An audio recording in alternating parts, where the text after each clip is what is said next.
What's up, y'all? I want to talk about this movie Relationship Goals, man. I'm not a movie reviewer like that, even though I am like in my professional life, I do media production. I usually don't talk about it on YouTube, but I had to talk about this movie because I'm flabbergasted. You know what I'm saying? You don't usually hear people under the age of 65 use the word flabbergasted, but my flabber was gasted. You know what I'm saying? I'm shocked by what I saw when I watched this movie, and I just gotta talk about it. I gotta talk about it. If you don't know, the movie Relationship Goals, it was a movie based on a book that's based on a sermon from Michael Todd. It's one of his first sermons that went viral on YouTube somewhere in the pandemic. That's when he first, started getting like nationally recognized and stuff like that. I mean, if you don't know, Michael Todd can be controversial sometimes in his preaching, a lot of like props and stuff. He's kind of like a prop comic when you think about it. But he uses a lot of props, smoke, theatrics in his preaching style. Which I think is kind of understandable because, I mean, he started off as a youth minister. So it makes sense that he would have a lot of bells and whistles. But anyway, some people, they feel some kind of way about it. Most of the times when people talk about him, I think it's a little nitpicky until I saw this movie.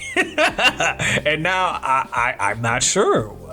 Now I'm like, were they being nitpicky? So in this movie Relationship Goals, it's basically about Kelly Rowland's character. She's a news producer on a morning TV show. She thought she was gonna get bumped up to showrunner so she could run the whole thing. And then, lo and behold, her ex-boyfriend who cheated on her actually gets the position as showrunner, which drives her crazy because she's like, number one, she wanted that position, but number two, she has like emotional baggage from this guy cheating on her. This guy basically, created a mistrust for men in general with her. And because of that, she's focused really hard on her career and not men. And she just doesn't trust any guy. Her other two friends, one of them played by Robin Thede, and she's basically like a basketball wife, but she's not a wife. The guy will not marry her, like no matter what. He will not put a ring on that finger. And then she has another friend who's like, she's free spirited. She's very worried about finding a man, and she's dating all these guys. She doesn't necessarily know who she is. She's more so trying to mold herself based on what she thinks a guy's gonna want, and she's like ultra focused on finding a man and not, I guess, finding herself. I guess that's what the movie would say on Wikipedia, I'm sure.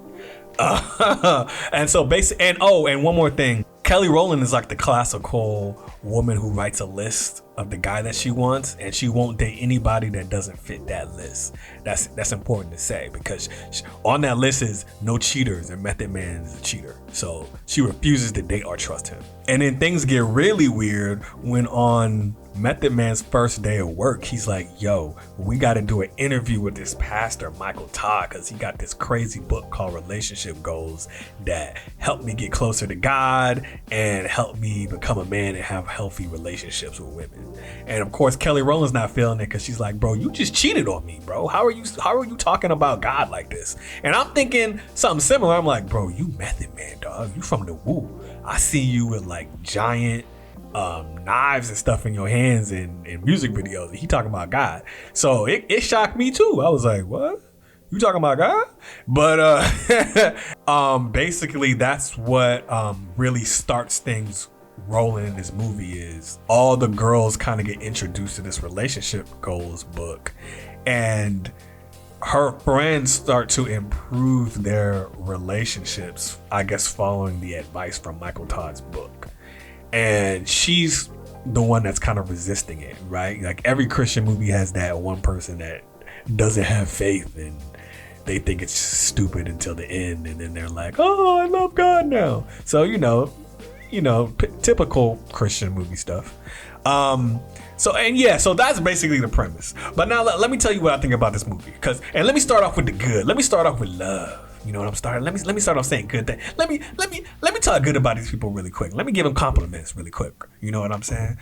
First off, Kelly Rowland, who You know, everything I see her in, she just struggle acting. You know what I'm saying? She's struggling. You know what I'm saying? She was actually pretty decent in this. I did believe her character mostly. This is the best I've ever seen Kelly Rowland. Like, she really has worked harder to become a better actress. I'm not saying she's a great actress. I'm not even saying she good. I'm just saying she better than she been before. You know, you know what I'm saying? Method Man, who I had no idea was a sex symbol. Apparently women love Method Man. I had no idea. Usually I see this dude, he got Scully on. You know what I mean? But, you know, women love this guy. Women were going crazy over him taking his shirt off in his movie. So, and Method Man, you know, he's not a great actor. He's not great here. They could have found somebody better, I think. But, you know, he's so cheesy in this movie, and you can feel, it feels like he's acting. It feels like he's acting. He feels like he's trying to be this cheesy, romantic, swoony guy, and you can feel his acting. But I will say he's so cheesy that there's certain comedic lines that he hits that's really funny because he is so cheesy. So he worked in certain situations and not others. I can't say I take him seriously as a romantic lead, but he has some funny lines here and there. The production value was actually pretty high. Like, you know, a lot of these cutesy Hallmarky type movies, they're badly lit. The camera work is not great. And, you know, it was lit well. It looked like a real movie. The camera operating was, you know, it was fine. You know what I'm saying? It was average. You know what I'm saying? It looked like a movie, you know, which is a compliment. You know what I'm saying? Most of these cutesy TV rom-coms don't. They look bad. So props to them for taking it seriously. There was some money put into it. I like that. You know what I'm saying? My boy Devon Franklin got a budget. That's cool. And I will say, I do think some of the advice is helpful. Like, I don't think the advice is bad. Hey, if a man's not committing to you, you know, you need to stop living like you're committed and having sex with him, right? I don't think they delve into that enough on the fact that, yo, you shouldn't be living a covenant lifestyle outside of a marriage covenant, but it's still good advice. You shouldn't be having sex with people that's not committed to you. I think Kelly Rowland having to rip up her list of what the perfect man is a good thing, right? That's good advice because, of course, you know, you need to be open to what kind of guy God might want for you, right? The perfect guy that God has for you may not be 7 feet. He may be 5'2". You know, God forbid. You know, the perfect guy for you may have kids already, and you may have on your list he can't have kids. But, you know, the guy that God wants for you, you know, he might have kids already. You know what I'm saying? So being open-minded, not being an open door, but being open-minded, I think, is a good thing, right? Finding out who you are first before you get into a relationship is good advice. I do like that they did talk about faith. They didn't talk about it a lot, and it's kind of a very surface level faith. But they did talk about faith, so I applaud them for that. And you know, through the movie, her friends do become closer to God, or at least one of them becomes closer to God by following the book. The other one, she's not so much focused on God, she's more focused on finding a man, but she does cut off this guy who's not committing to her and say, hey, if you want to be with me, you need to commit. So I thought that was good. Okay, here's where we take a hard turn. Because there's some things in this movie that I'm shocked by. Again, this movie was made by Micheal Todd, a pastor, and Devon Franklin, who's also a pastor. Devon Franklin doesn't have a church, but he travels to different churches and pastors. So I'm kind of shocked about some of the stuff that was in this movie. So within the first 5 minutes, somebody is cursing. And while I'm not going to say it's rated R cursing, you know, they curse at least 9 times in this movie. And I was a little surprised by that. You know, I was kind of like, oh, we cursing? That's what we doing? You know, I wasn't prepared. You know what I'm saying? I didn't prepare my soul for that. And the character who curses, he is gay. So it was kind of like a lot all at once. I was just like, oh, okay, there's a gay guy. And for me, I don't particularly mind gay people in movies and TV, but I do kind of draw the line when they're in a relationship or they're married or something, which isn't the case here. And the guy here, he's funny. He's a funny character. He's kind of like, comic relief, and he's good at it. He did a good job. But I will say he does have like a little bit of a, he is kind of lusting over Method Man's character, which again, strange, kind of strange for a Christian movie. I'm not gonna lie. I was kind of like, There's a scene where they're in the club, and it's nothing crazy. It's not like Freaknik, but like Kelly Rowland does drop it low one good time. You know what I'm saying?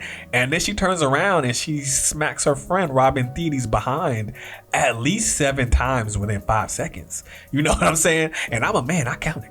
You know what I'm saying? And so I'm just kind of, I was surprised by that. I was like, yo, she's smacking her booty? Is that the movie that we in? That's what kind of movie? That's the vibe right now? That's the vibe? We smacking women's booties? So that happens. And then I was surprised that there's a little innuendo jokes that you wouldn't think would be in a Christian movie that was made by 2 pastors. That was a little shocking too.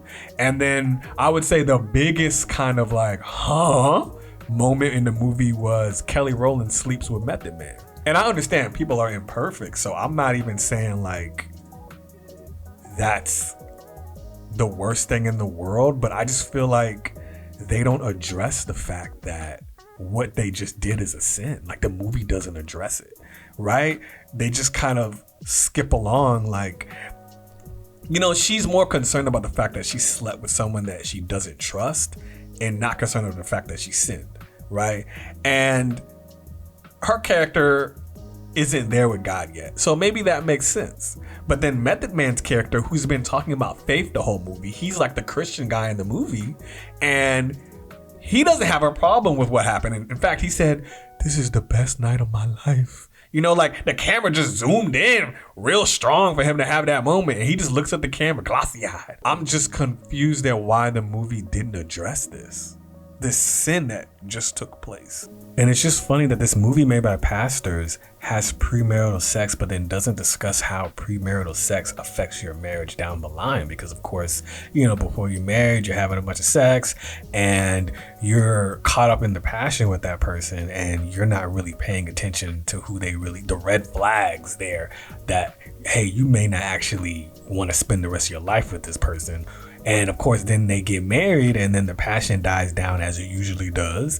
And then you're stuck with this person's personality, and if you actually like them and all their weird idiosyncrasies, and you realize, oh snap, I actually don't like you that much. Actually, you kind of get on my nerves. Like, you got to think about it. Like, God takes sex so seriously. He said, I don't even want you joking about it. He don't even like sexual innuendos because he doesn't want you to look at sex as casual. He's like, this is serious. This is a covenant. Don't even joke about it, right? So when I do see the little small innuendos and jokes that are sexual in the movie, which it's nothing big, but it's just like, are Christians making this movie or nah, bro? I personally don't think they delved into like the Christian part of this advice enough, and I think they didn't really bring up the Bible enough, right? Because the book that has the best relationship advice is the Bible.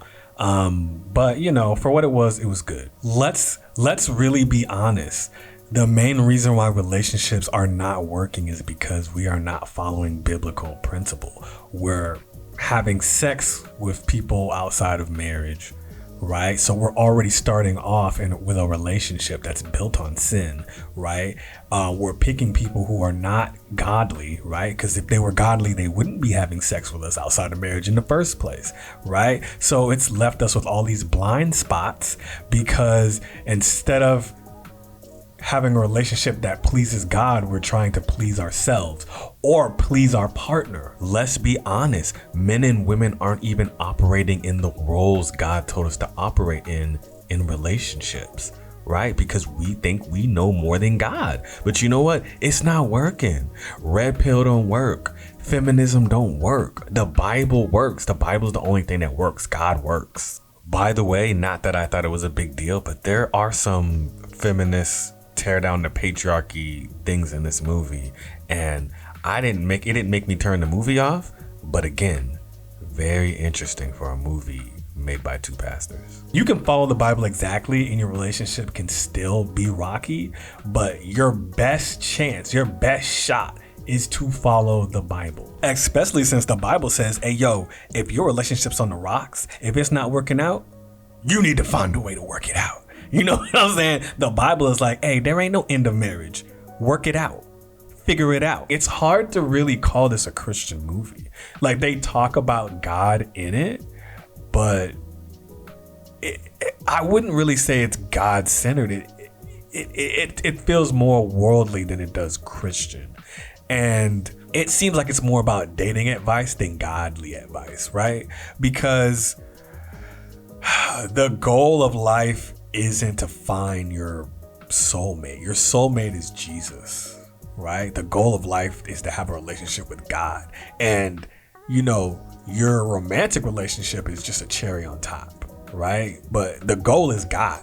You know what I'm saying? So it's just kind of, I think the movie forgets that a lot of times, right? And it's just weird. It's just weird that two pastors would have a movie where someone's fornicating and it's okay. Like, we just breeze past it. Like, that's no big deal. Anyway, look, I guess it really just depends on the type of movie you're into, right? If you're somebody who you don't like movies that are filled with ungodly things in it, this might not be the movie for you. If you're somebody who, you know, you're a Christian, but you'll pretty much watch anything, then you might enjoy this. It's not a bad movie. If you like kind of that rom-com fare, if you like you know, Hallmark movies, you might enjoy this. It feels something in between a Hallmark movie and a Tyler Perry movie without Madea. You know what I'm saying? So it's somewhere in between that. And if you like those kinds of movies, you know, you will probably enjoy this as just like a TV movie. It's nothing you would go to the theater to see probably, but you know, it's a TV movie. It's fine. I will say, God does say, your eyes are the window to your soul, right? And if your eyes are full of darkness, then your heart's going to be full of darkness. And I'm not going to lie, there's some darkness in this movie. It feels cute. It feels casual. But when you really scratch the surface, it's really not that cute. And it's really not that clean of a movie. That's the thing. Like, they promote this movie like it's a clean movie, but it's really not that clean. It's clean by the world's idea of what clean is, right? It's clean by the worldly standards of clean. It's not clean by God's standard of clean.